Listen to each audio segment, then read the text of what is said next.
Bapak Ibu, bagaimana kabar Anda hari ini? Semoga kita semua masih dalam keadaan baik. Antikristus. Saya yakin kita tidak asing dengan istilah ini, antikristus. Apa yang terlintas di kepala kita ketika mendengar istilah itu? Mendengar antikristus.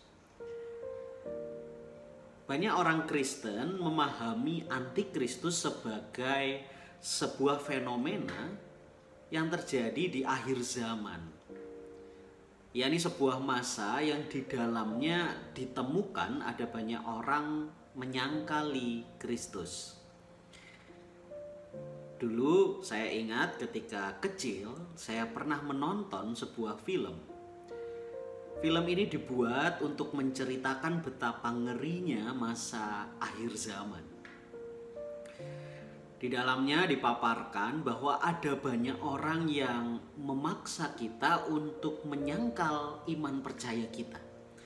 Ada banyak orang Kristen, orang percaya yang mulai goyah akan imannya pada Kristus.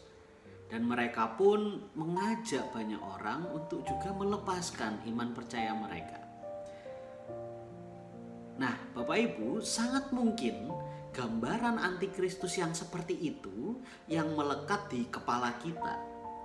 Sehingga kita pun digiring oleh pemahaman itu untuk kemudian memahami bahwa antikristus hanya mungkin terjadi di akhir zaman nanti. Lantas, apakah memang begitu? Apakah antikristus hanya akan terjadi pada saat akhir zaman nanti?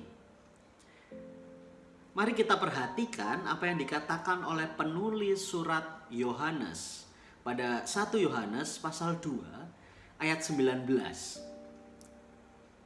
Penulis surat Yohanes mengatakan bahwa sosok antikristus sebenarnya berasal dari kita, begitu ia tuliskan. Yaitu orang-orang percaya. Sosok antikristus sebenarnya berasal dari kelompok mereka, orang-orang percaya. Lalu ia menjelaskan di ayat 22.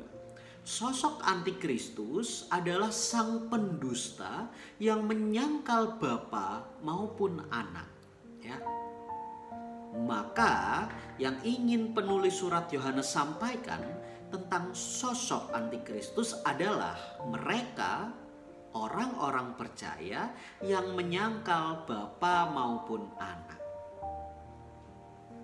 Surat Yohanes mau menyampaikan sosok antikristus sebetulnya adalah mereka, yakni orang-orang percaya yang menyangkal bapa maupun anak. Menyangkal itu seperti apa? Menyangkal bukan hanya tentang kita yang tidak mengakui bapa maupun anak sebagai sosok Allah atas kehidupan kita. Sosok yang menyelenggarakan kehidupan dan menyelamatkan kita. Bukan hanya tentang itu, Bapak Ibu. Menyangkal di sini haruslah kita pahami lebih luas, lebih dalam.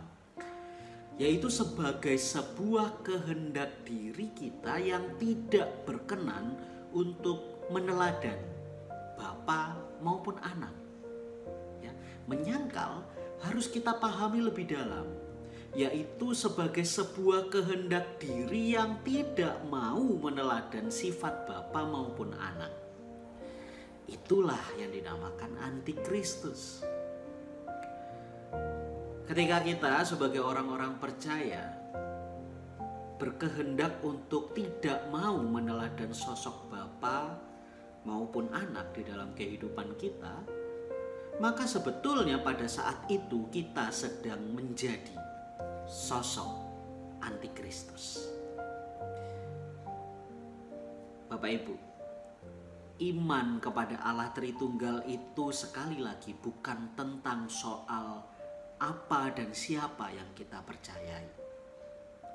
Iman itu berbicara tentang bagaimana juga laku hidup kita. Iman bukan hanya tentang apa dan siapa yang kita percayai, tapi juga tentang laku hidup kita. Ketika laku hidup kita tidak mencerminkan siapa yang kita percaya, maka saat itu kita sedang tidak beriman.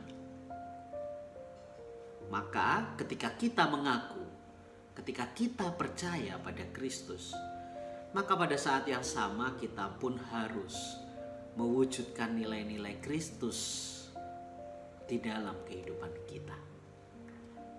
Lantas, maukah kita mengupayakannya? Selamat merenungkannya.